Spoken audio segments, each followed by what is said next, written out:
नमस्कार साथियों, मैं डॉक्टर मुकेश गर्ग। जरा सोचिए में आपका हार्दिक स्वागत है।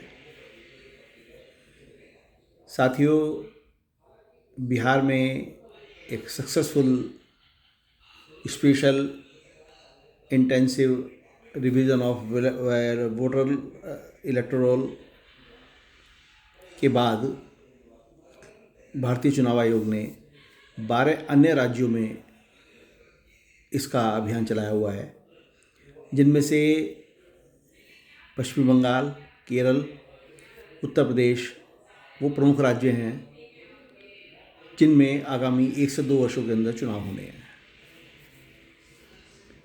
और एसआईआर की प्रक्रिया बिल्कुल एक सधी हुई प्रक्रिया के रूप में 1.5 माह का टाइम उसमें इसकी जो गैजेट नोटिफिकेशन हुआ उससे 1 महीने का टाइम उसका रखा गया।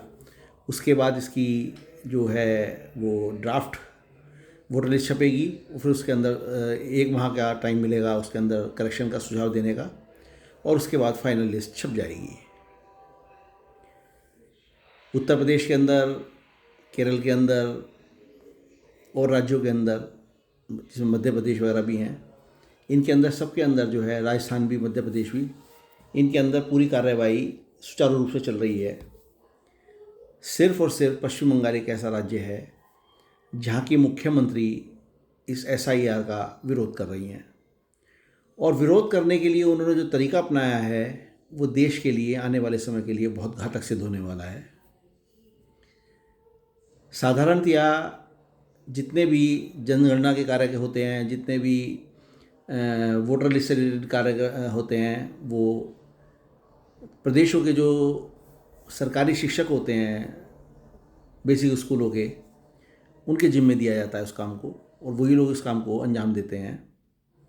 उन्हीं में से बीएलओ बनाए जाते हैं, बूथ लेवल ऑफिसर, वही वोटर लिस्ट का जो है सत्यापन करते हैं, पुनरीक्षण करते हैं। ऐसे स्थिति में पश्चिमी बंगाल के अंदर भी वही टीचर्स जो वहाँ के सरकारी स्कूलों के टीचर्स हैं, उनको इसका मुख्य अधिकारी बनाया गया है, बीएलओ बनाया गया है, और उनको भी उसी तरीके से काम करना पड़ रहा है जैसे अन्य राज्यों में किए जा रहे हैं। बिहार के अंदर 7.5 करोड़ वोटर्स थे, और पश्चिम बंगाल में भी लगभग 8 करोड़ वोटर्स हैं। उत्तर प्रदेश में यही संख्या बढ़ के 14-15 करोड़ के बीच में है।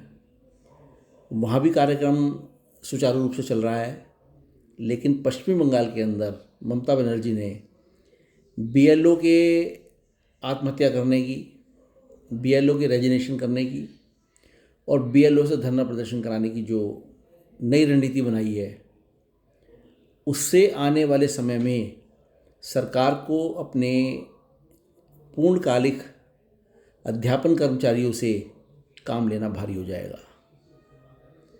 ममता बनर्जी उनके कंधे पर रखकर बंदूक चला रही हैं, उनको पूरा प्रोटेक्शन दे रही हैं, और उनसे जो है चुनाव आयोग को चैलेंज करा रही हैं। ऐसा करना न केवल देश के लिए, प्रदेश के लिए घातक है, बल्कि पूरे देश के लिए घातक सिद्ध होगा। क्योंकि एक बार काम करने की आदत जब किसी भी व्यक्ति की छूट जाती है तो फिर वो काम आगे नहीं कर पाता। और ऐसा ही इन सरकारी योजनाओं के कार्य करने में सरकार को जब अपने फुल टाइम ओन्ड टीचर से मदद नहीं मिलेगी तो वो कर्मचारी कहाँ से लाएंगे काम करने के लिए, सरकारी कर्मचारी कहाँ से लाएंगे। ऐसी दिक्कत पश्चिम बंगाल से खड़ी होने की संभावना पूरी तरीके से बन रही है। अन्य राज्यों में किसी भी बीएलओ से कोई शिकायत अब तक नहीं आई है, सिवाय 1-2 छोटी मोटी घटनाओं को छोड़कर। पश्चिम बंगाल से 2-3 बीएलओ द्वारा आत्महत्या किए जाने की घटनाएं आ रही हैं सामने। पश्चिम बंगाल से ही कई बीएलओ का काम के बोझ के कारण जो है रेजिग्नेशन करने की बात आ रही हैं, और पश्चिम बंगाल में ही बीएलओज़ ने चुनाव आयोग के सामने प्रदर्शन किया, और अब वहाँ पर तंबू लगाकर धरने पर बैठे हुए हैं। ऐसा करके ममता बनर्जी पूरी तरीके से देश का, प्रदेश का नुकसान कर रही हैं, और जो वोटर लिस्ट का पूरा पुनरीक्षण होना चाहिए उस काम में बाधा पहुंचाने का प्रयास कर रही हैं। वो ये नहीं सोच रही कि इन पुनर्निरीक्षण होने के बाद, इन वोटर लिस्ट के पुनर्निरीक्षण होने के बाद देश का एक्सचेकर का कितना पैसा बचेगा, क्योंकि इसमें मृतकों के नाम हट जाएंगे, इसमें उन इल फिल्टर्ड लोगों के नाम हट जाएंगे जिनको वोटिंग का राइट नहीं है, और ऐसे अन्य लोगों के नाम उठ जाएंगे जो बिना मतलब में सरकारी योजनाओं का लाभ उठा रहे हैं और देश के लिए उनका कोई योगदान नहीं है, देश के नागरिक ही नहीं है वो लोग। ऐसा प्रतीत उस समय होने लगा था जब SIR प्रक्रिया शुरू होने के नाम पर ही एकदम से पश्चिम बंगाल से बांग्लादेश जाने वाले लोगों की लाइन लग गई। अब वो खुलेआम बॉर्डरों पर पड़े हुए हैं, नदियों के किनारे पड़े हुए हैं पार करने के लिए, बांग्लादेश में घुसने के लिए। उनको डर ये सता रहा है कि SIR में उनका नाम हट जाएगा, उनको अरेस्ट कर लिया जाएगा, डिटेन कर लिया जाएगा और उनको यातनाएं दी जाएंगी।